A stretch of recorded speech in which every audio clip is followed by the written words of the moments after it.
increase of almost 6,000%, while we have significantly improved revenue collection. Take the case of Kenya Wildlife Service, whose total revenue for the year ending June 30th, 2023 was 5.3 billion.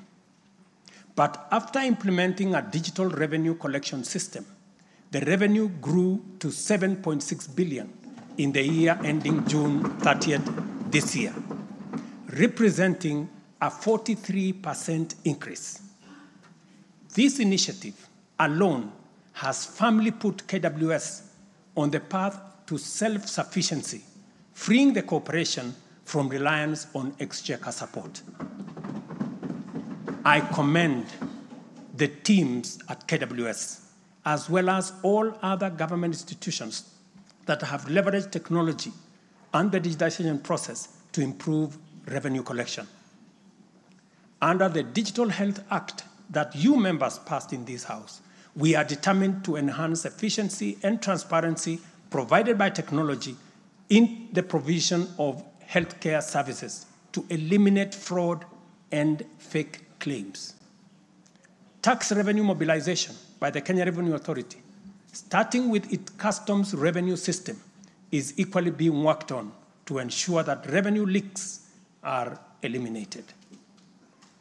Because corruption is a serious risk to social justice, sustainable development, and national security, and the bottom-up economic transformation agenda, I am harnessing our working relationship with other arms of government to encourage the judiciary and parliament to enhance integrity and efficiency by adopting digitization and automation.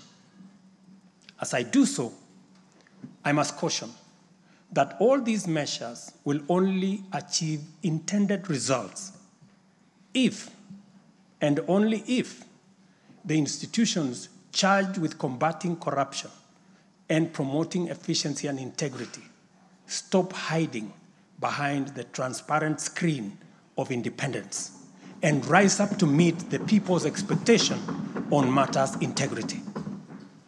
Let me say this. It cannot be the case that the Director of Public Prosecutions keeps dropping cases because somehow they are unable to produce witnesses. It cannot also be the case that corruption suspects rush to court to obtain anticipatory bail that shields them from due process and enables them to compromise investigations. There is also no reason for corruption cases to drag in our courts for years, when the same courts are able to determine election petitions and related disputes within 6 months. Members, it is also unacceptable for the Houses of Parliament to deny the nation a much-needed instrument in the war against corruption by continuing to sabotage the passage of the Conflict of Interest Bill.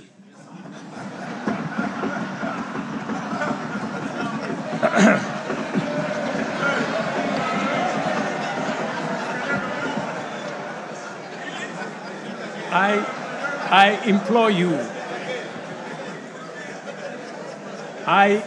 you, honorable members, to stop dragging your feet on this bill, unless, my friends, there is a conflict of interest in the passing of the conflict of interest legislation. Similarly, the National Treasury has been dragging its feet in the implementation of an e-procurement system for the last 10 years. Today, I have directed the National Treasury to roll out the e-procurement system by the end of the first quarter of 2025 and ensure that going forward, only procurement undertaken through this system is sanctioned and paid for. Of the many difficult assignments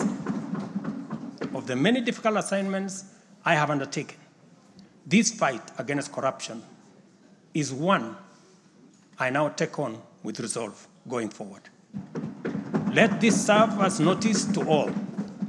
Independent institutions charged with this responsibility must up their game, pull up their socks, and match up to the expectations of the people of Kenya.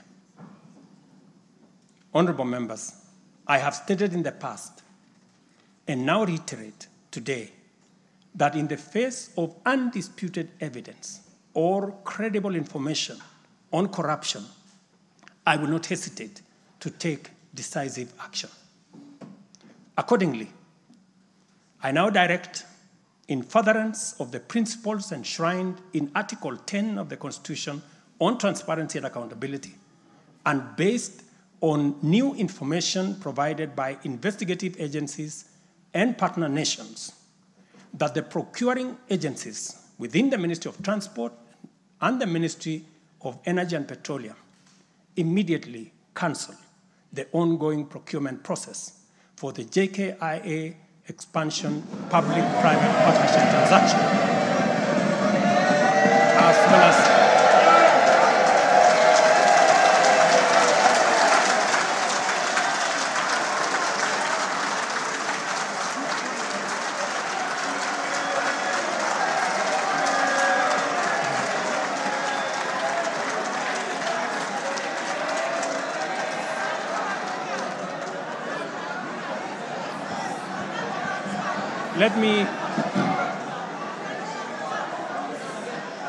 Let me repeat this for clarity. I have said that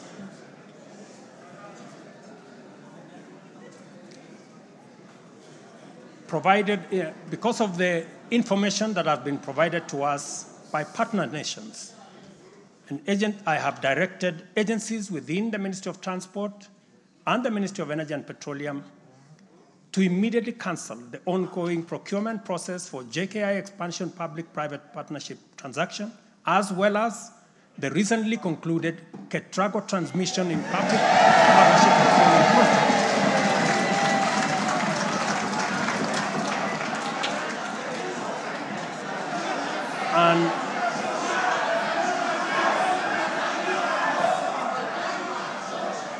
And immediately commence the process of onboarding alternative partners, because these are important projects.